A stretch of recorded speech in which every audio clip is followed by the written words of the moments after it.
What's up mga peeps? Kamusta kayo? And I'm here again sa bahay ng parents ko. And as you can see, nakatutok ako dito. I-repair ko tong inner door handle. And kita nyo naman, naputol. Ito ay sa Mitsubishi Adventure.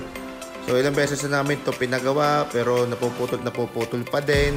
Siguro ganun nga, pag tumatanda na sa sasakyan, nagiging brittle yung mga plastic parts. And umorder na lang ako online. Ito yung in-order ko. Yan, ito yung bagong door handle, left side. So, imbis na magpakabit ako sa labas, ako na lang magkakabit para makamenos gastos. And syempre, kailangan natin tanggalin ang sidings para may kabit natin yung bagong door handle. So, tatanggalin ko muna tong cover ng door lock. So, ikot ko lang counterclockwise para matanggal. Yan na. And ito, sa may power window switch na screw, kalawangin na. Saka ito, tatanggalin din natin itong cover ng inner door handle.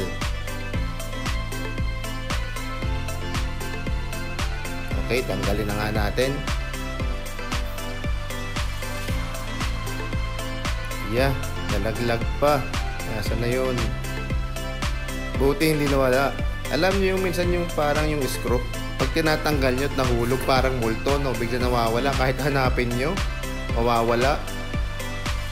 Dahil itong sa may power window switch, itong kalawangin na screw na ito, mahirap eh.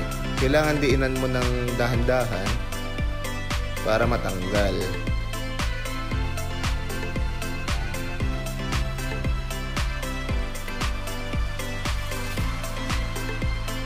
Check natin, ay kulang pa, nakakapit pa.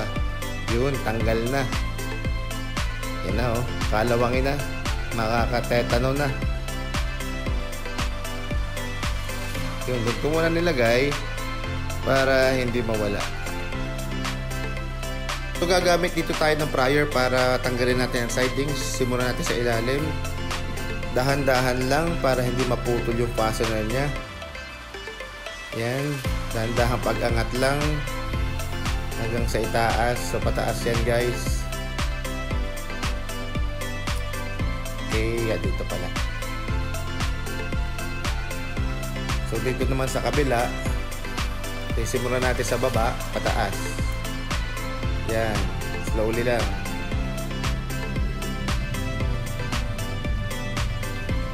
Tapos tatanggalin din natin itong cover ng sa may side mirror. So, kakamayin ko na lang yan, oh. Tanggal na. So matatanggalan natin ng ayos yan.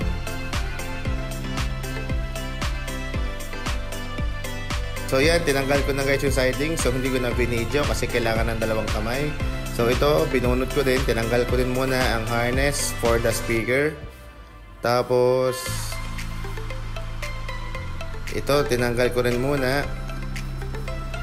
Ito ay dito para sa power window switch. Hindi yan, ayun pala. Ito, yan. And then ngayon, tatanggalin ko tong screw, itong dalawa.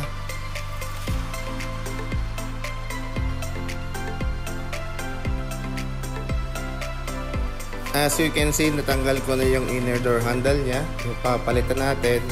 And ikakabit naman natin to. Ito yung clip. So ilalagay mo muna to, susuot mo dito sa butas, tapos i-clip mo to. Yan, dahan-dahan lang para hindi mabali. And then itong clip na to, ilalagay dito sa butas nito. And yan na nga, naikabit ko na yung clip, naisuot ko na yung clip do sa butas. Then ready na siya para i-screw. So pagkakabit natin ng sidings, ikakabit din natin yung harness dun sa harness ng speaker saka ng power window switch. And yan na nga, naikabit ko na yung sidings ng pintuan ng door. So una ko muna kinabit, simula dito sa itaas. Then dahan-dahan natin pupupukin dito para bumaon yung mga fastener. Dahan-dahan lang paikot. And syempre, in-screw na natin yung cover dito, saka yung sa power window switch dito. And binalik ko na rin tong cap.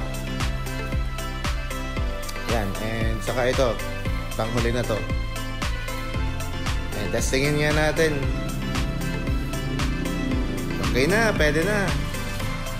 Okay, so thank you so much for watching. I hope may natutunan kayo guys.